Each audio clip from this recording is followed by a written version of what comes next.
बिस्मिल्लाहिर्रहमानिर्रहीम। अस्सलाम वालेकुम। नाज़रीन इकराम, सोशल मीडिया का दौर है। मुझे एक ऐसा क्लिप मौसूल हुआ जिसे देखकर आपके रोंगटे खड़े हो जाएंगे, आपका दिल कांप उठेगा कि क्या मुसलमान ऐसी हरकत कर सकता है। उससे पहले कि मैं अपनी बात को आपके सामने मज़ीद वजाहत के साथ पेश करूं, पहले आप ये क्लिप मुलाज़ा फरमाएं। दोबारा हरकत करेगा? बिल्कुल नहीं यार, तू दरबार दे हाथे च हरकत कर रहे हैं गलती हो गई बस यार। बे खुदा दा खौफ कर यार, मैनू रोन आ रहा यार। बड़ी मेहरबानी अल्लाह मेरे पैर ना फड़ी पिछा हो जा। गलीज इंसान है, गंदा इंसान है तू, और तेनू शर्म नहीं आई दरबार साहब दे अंदर हरकत कर दिया होया।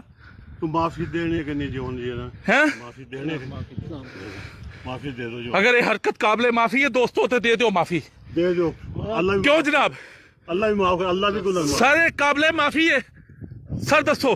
भाई अंदर ਆਪਾਂ ਨੂੰ ਜਾਣਦੇ ਨਹੀਂ ਆ ਭਾਈ ਕਿੱਥੋਂ ਆਇਆ लेकिन मैं भी लगा मैं तख्तमल दा जिम्मेदार हाँ, चोरी टीपू मेरा नाम है। मैं इस दरबार ते सैयदा ते रोज आके दुआ मंगना सर। मैं अंदर दुआ मंगदा पिया, मैं गया नमाज पढ़ते पैने, मैं तो यही समझिया मैं दुआ मांग के साइड ते होया ते बंदा ही नहीं गया यार। मैनू वेख के सलवारा पाइया ने फटाफट, मैं सोच ही नहीं सकता। अल्लाह को माफी मंगना है, अल्लाह को माफी जी इनके को भी माफी मंगना है। दे दे भाई मैंने भी माफ नहीं इनू क्या माफ करना है, बाबा साहब को माफी मांग।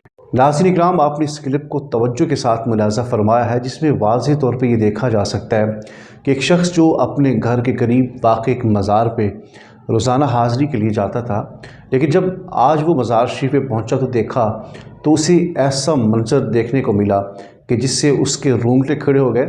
न सिर्फ ये बल्कि पूरी उम्मत मुस्लिमा का सर जो है वो शर्म से झुक गया कि क्या मुसलमान भी ऐसी हरकत कर सकते हैं।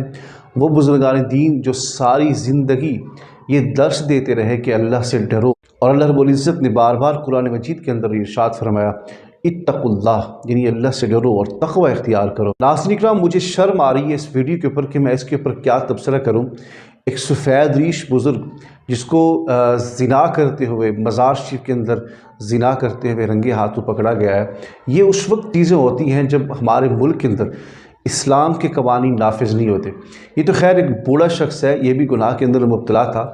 कई ऐसे लोग हमने देखे हैं यूनिवर्सिटीज़ के अंदर, कॉलेजेस के अंदर, घरों के अंदर ये चीज़ देखी गई कि लोग जो है वो ज़िना के अंदर मुब्तला है। जब हमारे वतन अज़ीज़ पाकिस्तान में कानून इस्लाम के मुताबिक नहीं होंगे, चोर की सज़ा इस्लाम के मुताबिक नहीं होगी, ज़ानी की सज़ा इस्लाम के मुताबिक नहीं होगी, तो फिर ऐसे वाक़यात का नमूदार होना, ज़ाहिर होना कोई बड़ी बात नहीं है। नाज़रीन इकराम, जब ऐसे शख्स को रंगे हाथों पकड़ा गया तो फिर उसको माफ़ करने की ज़रूरत नहीं थी, बल्कि इन लोगों को ऐसी सख्त सज़ा देनी चाहिए थी कि इनकी नस्लें भी याद करती, बल्कि वो लोग जो इस क्लिप को देख रहे हैं, इस वीडियो को जो देख रहे हैं, वो भी इससे सबक हासिल करते ताकि कोई और शख्स ऐसे फेल के अंदर ना पाया जाए। लिहाजा हम इसकी जितनी मज़म्मत करें उतना ही